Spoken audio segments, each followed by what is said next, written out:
কিন্তু জানেন না, দুলাভাই কিন্তু শালির সাথে অনেক কিছু করতে পারে। আর আজকে কিন্তু পুরো বাসাটাই ফাঁকা, চাইলে কিন্তু আমাদের মধ্যে অনেক কিছু হতে পারে। আচ্ছা, এত কথা বলার কি দরকার আছে? একটু আসেন না রুমের মধ্যে। শান্তা, তুমি কিন্তু একটু বেশি বেশি বলে ফেলতেছো।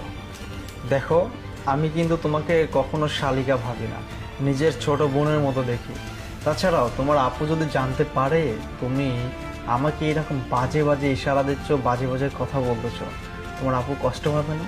আর তোমার আপু যদি এটা জানে তাহলে তোমাকে এই বাড়িতে রাখবে? হ্যাঁ, শোনো, তুমি, এটা তোমার দোষ নেই। দোষটা কি জানো? বয়সে। এই বয়সটা খারাপ, এই বয়সটা পার করতে পারলে না তোমার আর কোনো সমস্যা নেই। আমার টিফিনটা দাও, আমি চলে যাই। আর হ্যাঁ, কখনো এই উল্টাপাল্টা চিন্তা ভাবনা করবে না, ঠিক আছে? এই যে নিন।